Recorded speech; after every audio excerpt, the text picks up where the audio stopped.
चंद्रभान एक गरीब चूड़ी वाला था। वह और उसकी पत्नी रोजाना क्या करते थे। जय लक्ष्मी मैया आपकी सदा ही जय हो। जय लक्ष्मी मैया सुनो जी क्या हुआ, आज तुम चिंता में दिखाई दे रहे हो। के दिनों में बिक्री अच्छी हो जाएगी और गांव के बड़े चूड़ी बेचने वाले व्यापारी मुझ में गरीब को कहाँ बड़े बाजारों में बैठने देंगे। इसे चिंता में बहुत परेशान हूँ। कोई बात नहीं, हम उनसे दूर रहे, अलग रख। मैंने उनकी लाल हरी चूड़ियाँ पहले उन्हें पहनती हैं। मैं सब कुछ भूल सकती हूँ, पर देवी लक्ष्मी को रोजाना के मलमे से चूड़ियाँ पहनना मैं कभी नहीं बुलाते। ठीक है निर्मला, फिर मैं कम पड़ जाता हूँ। कहते हैं भक्तों के द्वारा अर्पण की गई कोई भी वस्तु भगवान तक अवश्य पहुँचती है, और वही हुआ। निर्मला और चंद्रभान के द्वारा रोजाना की चढ़ाई हुई चूड़ियाँ मैं लक्ष्मी तक पहुँच रही थी, जिस बात से वे दोनों अनजान द देखिए स्वामी, आज मेरे प्रिय भक्त चंद्रभान और निर्मला ने मेरे लिए कितनी सुंदर चूड़ियाँ भेजी हैं। हाँ, ये तो बहुत ही अद्भुत सुंदर जोड़ियाँ हैं। बहुत मेहनत से उन चूड़ियों को तैयार करते हैं और रोजाना ही सबसे पहले वो चूड़ी तुम्हारे लिए ही निकलती हैं। अब देवी लक्ष्मी चूड़ी के बदले कुछ तो आपको अपने भक्त को देना ही चाहिए था। ले लो चूड़ियाँ, हरी भारी लाल नीली पीली चूड़ियाँ। ये गली की कुछ और थी। चंद्रभान से चूड़ी खरीदने लगी। उन्हें चूड़ियाँ बहुत पसंद आई। हाथ की बनी ये चूड़ियाँ तो बहुत सुंदर है भैया, और सस्ते दम भी सही का रही हो बहन। गांव के बड़े बाजार में तो चूड़ी वाले इतनी महंगी चूड़ी देते हैं, बड़ी मुश्किल से थोड़ी ही खरीद पाते हैं। चंद्रभान भैया, तुम्हारी चूड़ियाँ सचमुच बहुत ही सुंदर और मजबूत कांच की बनी होती है। शुक्रिया बहन जी, सब देवी लक्ष्मी की कृपा है। उन्हीं का नाम लेकर मैं और मेरी पत्नी चूड़ियाँ बनाते हैं। ये लीजिए, मैंने आपकी चूड़ियाँ बनती है। चंद्रभान उसे दिन बहुत खुश था, क्योंकि उसे दिन उसकी अच्छी कमाई हुई थी। चंद्रभान चूड़ियाँ बेचकर वापस घर की ओर जा रहा था, क्योंकि तुम पहले ही गलियों में बैठ जाता है। आज तू नहीं बचेगा, तेरी सारी चूड़ियाँ तोड़कर हाथ में दे दूंगा। सही का रहा है भैया, इस चंद्रभान ने हमारा चिड़ियों का कम बंद करके रखा हुआ है। इसके पैसे छीन लो और इसे मार पीट कर यहाँ से दफा करो। उन चूड़ियों के व्यापारियों ने चंद्रभान को बुरी तरह से पिटा और उसकी सारी चूड़ियाँ भी तोड़कर कमाए हुए पैसे भी छीन लिए। चंद्रभान रोते रोते बेहोश हो गया। चंद्रभान को जब होश आया तब वो अपने घर पर बिस्तर पर था।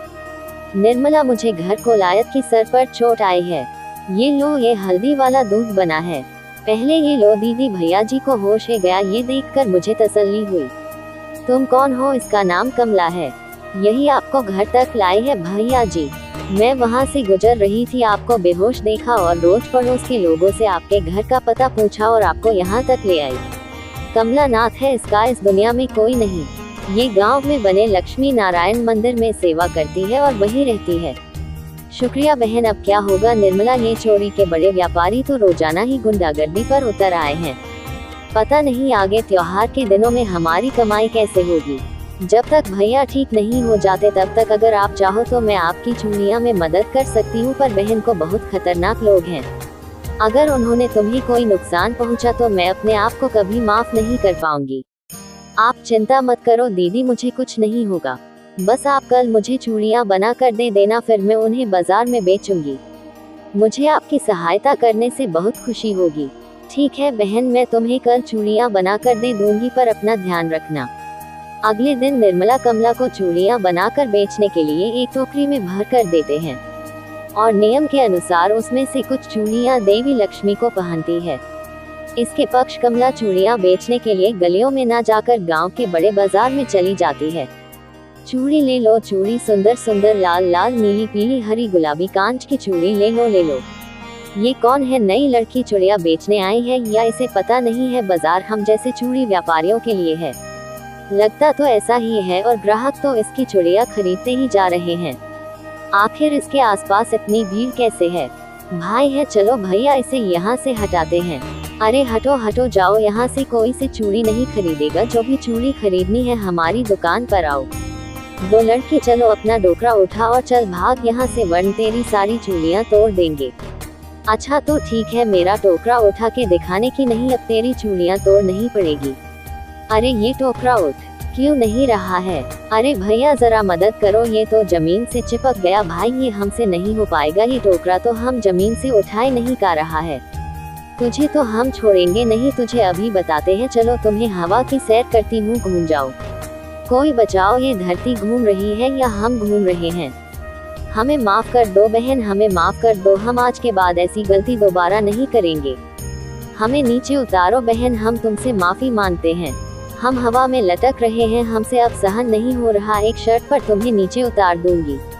पहले वादा करो चंद्रभान चूड़ी वाले को तुम बिल्कुल भी तंग नहीं करोगे और ना ही उसकी जैसी किसी और गरीब को, नहीं तो तुम्हारा फिर से यह हाल करने में जरूर आऊंगी। मेरी तुम पर नजर रहेगी, हम वादा करते हैं बहन, हम वादा करते हैं। हम आज के बाद चंद्रभान तो क्या किसी भी गरीब मजदूर को बिल्कुल नहीं करेंगे।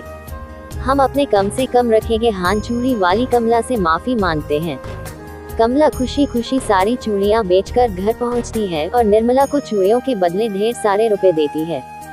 ये देखो दीदी जी, आज मैंने हमारी चूड़ियां बेच दी और मैंने उन चूड़ी वालों की ऐसी खबर ली है कि वह आज के बाद भैया जी को बिल्कुल भी तंग नहीं करेंगे। वो देखो, वो तो भैया जी से माफी मांगने भी आए हैं। चंद्रभान भैया, हमें माफ कर दो, आज के बाद आप भी हमारे साथ बड़े बाजार में चूड़ियां बेचने जरूर आ सकते हो। हम आपको कभी नहीं रुकेंगे। हाँ चंद्रभान भैया, हमें अपनी गलती का एहसास हो गया है, हम आपसे माफी मांगने आए हैं, हमें माफ कर दो। कोई बात नहीं भैया, मैंने आपके किसी बात का बुरा नहीं माना, अब माफी मांगने की कोई आवश्यकता नहीं है। बहन कमला, तुम्हारे कारण आज हमारे सारे दुख दूर हो गए। आप सही कह रहे हो कमला बहन, तो हमारे लिए सचमुच देवी लक्ष्मी का रूप बनकर आई है। दोनों की बात सुनकर कमला मुस्कुराने लगती है। अचानक निर्मला की नजर कमला की कलाइयों पर जाती है। वह मंदिर की तरफ देखती है। मैं लक्ष्मी को सुबह नहीं थी, वह तो कमला ने पहन रखी थी। निर्मला कमला के चरणों में गिर जाती है और उनसे दर्शन देने के लिए कहती है, देवी मैं अब साधारण नहीं हूँ, अपने साक्षात रूप में आऊँ। मैं निर्मला की पुकार पर देवी लक्ष्मी साक्षात रूप में आती है। उसने तुम्हारी और चंद्रभान की भक्ति से प्रसन्न हुई, इसलिए मैं तुम्हें दर्शन देने आई हूँ। अब तुम दोनों को कभी भी कोई दुख नहीं होगा। मेरी कृपा से तुम्हारे घर धन दौलत संतान तथा सुख समृद्धि का वास होगा। देवी लक्ष्मी आपकी जय हो, मैया जय हो लक्ष्मी मैया की। देवी लक्ष्मी निर्मला और चंद्रभान दोनों को दर्शन देकर अंतर्ध्यान हो गई।